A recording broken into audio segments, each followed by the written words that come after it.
Hello guys, welcome to my channel. Today we study about political science of class 12th, chapter 5, contemporary South Asia. सबसे पहले हम पढ़ेंगे topic है सबसे पहला हमारा व्हाट इज साउथ एशिया। जो साउथ एशिया है वो क्या है? South Asia includes the following countries. South Asia जो है किसे कहते हैं? तो उसमें जो कंट्रीज आते हैं वो है Bangladesh, Bhutan, India, the Maldives, Nepal, Pakistan and Sri Lanka.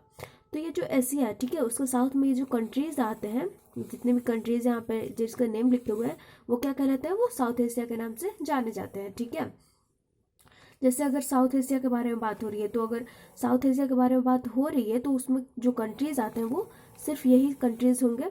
और ये कुल मिलाकर के कितनी कंट्रीज है? 7 कंट्रीज है। ठीक है, जो कि आती है हमारे साउथ एशिया में, जिनको साउथ एशिया के नाम से जाना जाता है। South Asia stands for diversity in every sense and yet constitutes one geopolitical space. तो क्या है ये? साउथ एशिया में डाइवर्सिटी है, मतलब कि अगर कहीं भी जाए, हम किसी भी जगह पे जाए तो वहाँ पे क्या होगा? डाइवर्सिटी होता ही होता है। ठीक है, लेकिन क्या है? Yet constitutes one geopolitical space, लेकिन इसको एक ही नाम से जाना जा रहा है। ठीक है, one geopolitical space. Sri Lanka and India have successfully operated a democratic system since their independence from the British. Sri Lanka और इंडिया, जब इन दोनों पे क्या था? ब्रिटिश का राज था। तो जैसे ही वो खत्म हुआ, ठीक है, जैसे ही वो इंडिपेंडेंस हुई ये 2 कंट्रीज, तो यहाँ पे क्या हो गया? डेमोक्रेटिक सिस्टम हो गया। ये सक्सेसफुली क्या हो गई? डेमोक्रेटिक कंट्री हो गई। आगे हमारा Bangladesh remaining a democracy in post cold war period. तो जो पोस्ट वॉर, जो कोल्ड वॉर पीरियड था, उसके बाद बांग्लादेश भी क्या हो गया? डेमोक्रेटिक कंट्री हो गया। Pakistan began the post-Cold War period with successive democratic governments under Benazir Bhutto and Nawaz Sharif respectively. It has been run by a civilian government again since 2008. तो जो पोस्ट कोल्ड वॉर हुआ, ठीक है, उसके बाद जो पाकिस्तान है वो भी क्या हो गया? एक डेमोक्रेटिक गवर्नमेंट्स था अंडर बेनजीर भुट्टो एंड नवाज शरीफ। ठीक है, इन दोनों के वो में अंडर में। और ये दोबारा क्या हुआ? सिविलियन गवर्नमेंट के द्वारा क्या किया गया? रन किया गया 2008 में अगेन। और ये क्यों रन किया गया दोबारा? ठीक है, ऐसा क्यों कहा जा रहा है इसमें हम ये आगे पढ़ेंगे। Till 2006 Nepal was a constitutional with the tensor of the king taking over executive powers. Till मतलब 2006 तक जो नेपाल था, ठीक है, उसको क्या लग रहा था कि जो किंग है वहाँ का, वो क्या करेगा? वो सारे पावर्स अपने अंडर में कर लेगा। In 2008 the monarchy was abolished and Nepal emerged as a democratic republic. लेकिन 2008 में क्या हो गया? वहाँ पे भी मोनार्की एबोलिश्ड हो गई, खत्म हो गई, और डेमोक्रेटिक रिपब्लिक क्या हो गया? एस्टेब्लिश्ड हो गया, इमर्ज्ड हो गया। Bhutan became a constitutional monarchy in 2008। Bhutan क्या हो गया? constitutional monarchy in 2008 under the leadership of the king. It emerged as a multi party democracy. और किंग के लीडरशिप में भी ये क्या हो गया? Democracy, multi party democracy as a emerged हो गया। ठीक है, ये भी डेमोक्रेटिक कंट्री के रूप में हो गया। हम आगे देखेंगे।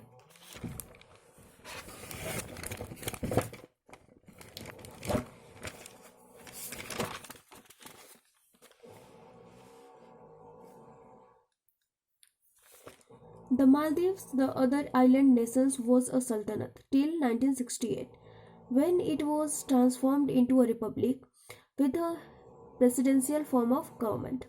मालदीव क्या था? 1968 तक एक सल्तनत था, when it was transformed into republic with the presidential form of a government. ठीक है, उसके बाद क्या हो गया? ये भी presidential form of government में क्या हो गया? ट्रांसफॉर्म्ड हो गया एज अ रिपब्लिक स्टेट। ठीक है, रिपब्लिक कंट्री।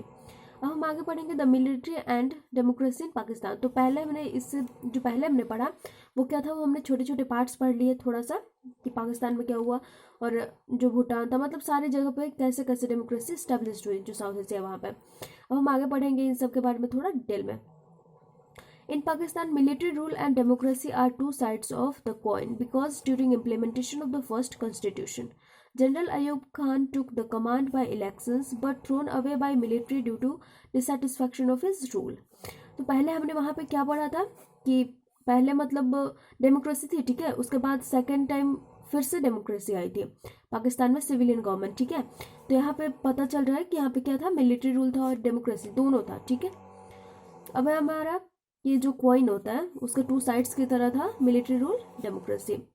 तो फर्स्ट जो कॉन्स्टिट्यूशन वहाँ पे इम्प्लीमेंट हुआ पाकिस्तान में, तो उसका जनरल अयूब खान उसका कमांड, मतलब कि जो उसके लीडर रहे वो कौन थे, अयूब खान थे, general Ayub Khan. But through oven by military, तो ये जो अयूब खान थे वो क्या थे, डेमोक्रेटिक थे, मतलब कि जो डेमोक्रेसी थी वहाँ की पाकिस्तान की, उसके ये थे, उसके लीडर थे। लेकिन जो मिलिट्री गवर्नमेंट थी वहाँ की, जब पाकिस्तान की, वो उसने क्या किया, उसको डिससेटिस्फैक्शन हुआ इस डेमोक्रेसी से, और उसने जो अयूब खान थे उनको फेंक दिया, ठीक है, मतलब कि हटा दिया, उनकी लीडरशिप खत्म हो गई। और हम आगे देखेंगे, after 1971 an elected government was formed under the leadership of Zulfikar Ali Bhutto, removed by General Zia-ul-Haq in 1977। तो फिर से क्या हुआ, 1971 में जो इलेक्टेड गवर्नमेंट था, मतलब कि जो डेमोक्रेटिक गवर्नमेंट था, वो जो जुल्फिकार अली भुट्टो थे उनके अंडर में बना, लेकिन वो भी किसके द्वारा रिमूव कर दिया गया, जिया उल हक, ठीक है, 1977 में। Again in 1982 in Pakistan by a pro democracy protest, तो फिर दोबारा 1982 में क्या हो गया कि प्रोटेस्ट हुआ, democratic government was established in 1988। 1988 में फिर से डेमोक्रेटिक गवर्नमेंट एस्टैब्लिश्ड हुआ under the leadership of Benazir Bhutto and Nawaz Sharif, इन दोनों के अंडर में, इन दोनों के लीडरशिप में। Later on the history repeated and general Pervez Musharraf took the command in 1999 and got elected in 2005 to be continued till date. तो फिर से क्या हो गया कि रिपीट, मतलब हिस्ट्री फिर से दोबारा रिपीट हो गया, और जो परवेज मुशर्रफ थे उन्होंने क्या किया, 1999 में जो पाकिस्तान था, जो वहाँ की जो पब्लिक थी, ठीक है, वहाँ के वो क्या हो गया, लीडर हो गए, वो इलेक्टेड लीडर थे, एंड देन फिर से वो इलेक्टेड हुए 2005 में, और फिर कंटिन्यू रहे। तो हम आगे देखेंगे,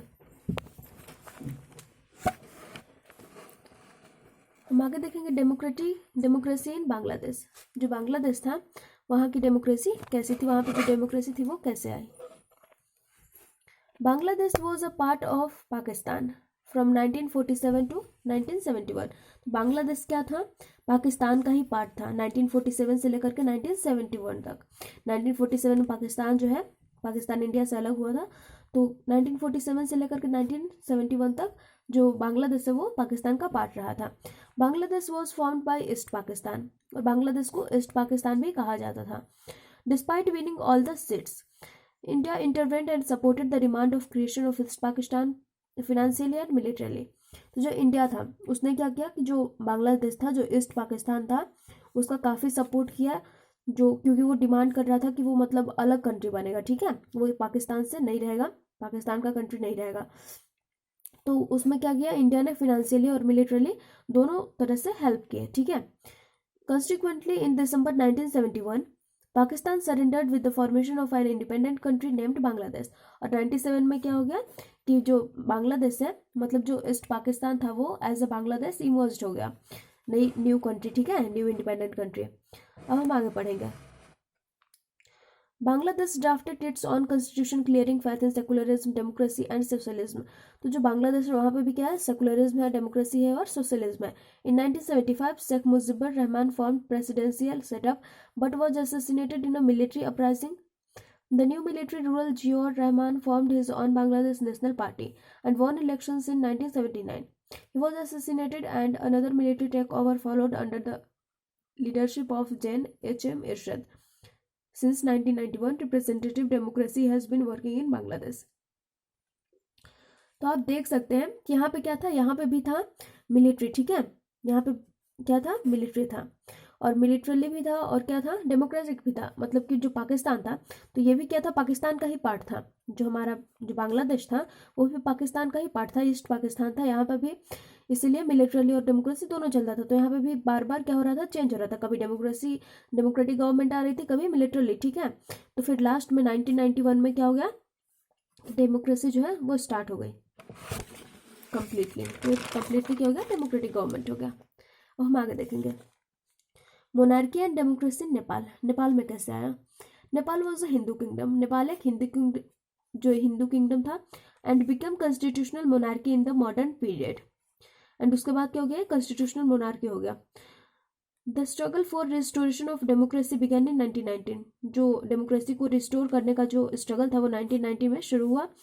2007 when king restored the house of representatives even today Nepal is demanding the formation of constituent assembly, और आज भी क्या कर रहा है जो नेपाल है वो किस चीज़ का डिमांड कर रहा है, तो कॉन्स्टिट्यूशन असेंबली का फॉर्मेशन का, ठीक है। इथनिक कॉन्फ्लिक्ट एंड डेमोक्रेसी इन श्रीलंका, श्रीलंका में कैसा है, सिलोन, सिलोन के नाम से जाना जाता था पहले Sri Lanka, presently known as Sri Lanka, ठीक है, प्रेजेंटली मतलब अभी श्रीलंका के नाम से जाना जाता है।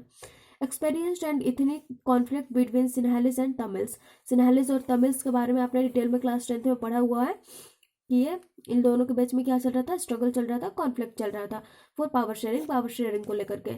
ALTTE demanded a separate state for Tamil 1983 onwards with the support of Indian government who sent Indian peace keeping force there which was not liked by Sri Lankans, तो पीस के लिए जो इंडियन गवर्नमेंट्स थे, ठीक है, वो इंडियन पीस कीपिंग फोर्सेस वो भेजी थी, तो श्रीलंका को यह बिल्कुल भी पसंद नहीं आया था। तो जो तमिल्स थे, ठीक है, ये जो तमिल्स और सिन्हालिस थे, तो सिन्हालिस जो थे वो कम्प्लीटली जो है श्रीलंका के ही रहने वाले थे, लेकिन जो तमिल्स थे वो कहाँ से गए हुए थे, वो हमारे साउथ इंडिया से गए हुए थे, इसलिए दोनों के बीच में पावर शेयरिंग को लेकर के कॉन्फ्लिक्ट चलते रहता था। Sri Lanka has maintained a democratic political system with a considerable economic growth, that is one of the first developing countries to control population growth rate, liberalized economy and bears highest per capita gross domestic product despite the ongoing conflict। तो जो conflict जो है वो सारे देश में चल रहा था एंड श्रीलंका में भी चल रहा था, लेकिन इस चीज़ को भी मतलब ये चल रहा था, ठीक है, इसका चलते चलते भी जो श्रीलंका था उसने डेमोक्रेटिक को जो पॉलिटिकल सिस्टम थी वहाँ की उसको मेंटेन किया, वहाँ की जो लिबरलाइज्ड इकोनॉमी थी, वहाँ की जो पॉपुलेशन ग्रोथ रेट थी, वो सारी चीज़ें वहाँ की अच्छी रही, ठीक है।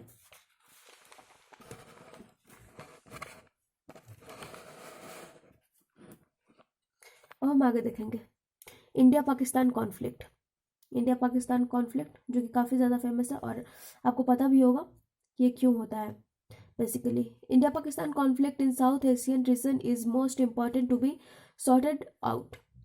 The wars between these countries took place in 1947, 1948, 1965, 1971. तो ये दो बार इन दोनों के बीच में क्या हुआ कि वॉर्स हुए। On the issue of Pakistan occupied Kashmir, Kashmir को लेकर के काफ़ी ज़्यादा वॉर्स होते हैं हर बार, and lines of control except there issues of conflicts are control of Siachen glacier, acquisition of arms and sharing of river. तो यहाँ पे जो वॉर्स होते हैं, ठीक है, जो कॉन्फ्लिक्ट्स होता है, जो इश्यूज है वो क्या है, मतलब वाटर के लिए भी है, ठीक है, रिवर वाटर के लिए, एक्विजिशन ऑफ आर्म्स के लिए भी है, मतलब कि सिर्फ जो पाकिस्तान और कश्मीर है सिर्फ उसी को लेकर के नहीं है। अब हमारा both the governments are suspicious to each other on the ground of Pakistani strategy to help Kashmiri militants and ISI to be involve in anti Indian campaign. Pakistan blames India for making trouble in Sindh and Balochistan. Pakistan जो है हमेशा क्या करता है, India को blames करते रहता है कि मतलब यहाँ पे क्या हो रहा है कि जो पाकिस्तान और इंडिया है ये दोनों का बॉर्डर जो है, ठीक है, ये दोनों एक दूसरे से सटा हुआ है, इन दोनों का बीच में ऐसे बॉर्डर है, तो क्या होता है कि पाकिस्तान को लगता है कि ये इसका है, इंडिया को लगता है कि ये इंडिया का है, ठीक है, तो इसको लेकर के यहाँ पे ज़्यादा होते रहता है, और इनका जो वाटर का रिवर का जो पानी है वो भी इधर उधर होते रहता है, मतलब कि इधर से ऐसे आ रहा है, ठीक है, तो इस वाटर को लेकर के भी क्या हो रहा है, कॉन्फ्लिक्ट होते रहता है।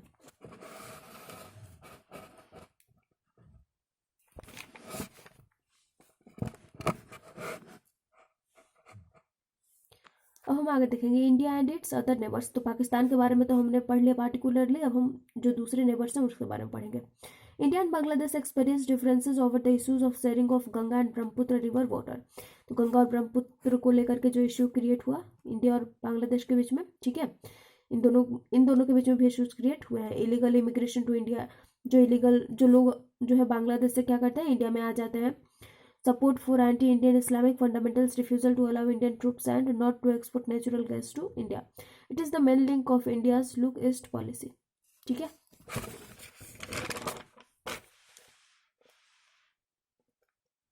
हमारा है India and Nepal also bear differences. On the issues of Nepal's relation with China and inaction against anti-Indian elements, that is Maoists. But still, both the countries signed the Treaty of Trade and Commerce in 2005 and Friendship in 2006. जो India और नेपाल है, ठीक है, इसमें भी काफ़ी ज़्यादा differences हैं, इन दोनों के बीच में काफ़ी ज़्यादा इश्यूज रहता है। और फिर क्या हुआ, but still both interest countries sign the treaty of trade and commerce. तो जो इश्यूज है ठीक है वो कब तक रहेगा, वो तो सारे कंट्रीज के बीच में मोस्टली रहता ही है, इसलिए जो ट्रेड और कॉमर्स है उसका जो ट्रीटी है वो साइन हो गया 2005 में, और फ्रेंडशिप का ट्रीटी साइन हुआ 2006 में, to provide financial and technical assistance and to allow citizens to move without visa and passport. और क्या करते हैं, इंडिया और नेपाल के जो लोग हैं ठीक है वो बिना वीजाज बिना पासपोर्ट्स के मूव कर सकते हैं दूसरी कंट्री में, मतलब कि जो इंडिया के लोग हैं वो नेपाल बिना वीज़ा बिना पासपोर्ट का जा सकते हैं, और पाकिस्तान के लोग और सॉरी नेपाल के लोग भी आ सकते हैं। India and Bhutan do not share any major conflict but attached on the issues to need out the guerrillas and millions from northeastern India. An involvement of India also in big hydroelectric project in Bhutan, the highest source of development at. तो जो India और भूटान है ठीक है इसमें कोई major conflict मतलब बहुत ज़्यादा बड़ा कॉन्फ्लिक्ट नहीं हुआ है, लेकिन इस चीज़ से ये भी अटैच्ड है ठीक है। और यहाँ पे देखिए हाइड्रो इलेक्ट्रिक जो प्रोजेक्ट है वो भूटान में था ठीक है, उसमें इंडिया भी क्या है इंक्लूडेड है, और ये क्या है बिगेस्ट सोर्स ऑफ डेवलपमेंट है। India supportive to Maldives in their economy tourism and fisheries. अब मालदीव से क्या रिलेशन है, तो इकोनॉमी टूरिज्म और फिशरीज में इसको हेल्प मिलती है, सपोर्ट करता है। In November 1988 India reacted quickly against an attack from Tamil mercenaries and Maldives. यहाँ पे भी एक अटैक हो ही गया था, मतलब कि इन दोनों के बीच में भी इश्यूज आ ही गया। A major regional initiative has been taken in the form of South Asian Association for Regional Cooperation in 1982। तो ये देखिए एक फॉर्म है South Asian Association for Regional Cooperation SAARC. SAARC members signed South Asian free trade agreements. तो जो south Asian जितनी भी countries है उसके लिए ये है, और इसमें क्या साइन किया गया है, तो ये फ्री ट्रेड एग्रीमेंट्स है ठीक है, यहाँ पे ट्रेड फ्रीली हो सकता है। फिर है SAFTA to form free trade zone for whole South Asia, और पूरे साउथ एशिया के लिए फ्री ट्रेड जोन है, इसके लिए ये एग्रीमेंट साइन होता है ठीक है। तो ये चैप्टर हमारे यहीं पे गाइस होता है खत्म होता है गाइस, मिलते हैं नेक्स्ट वीडियो में, तब तक के लिए बेस्ट ऑफ लक।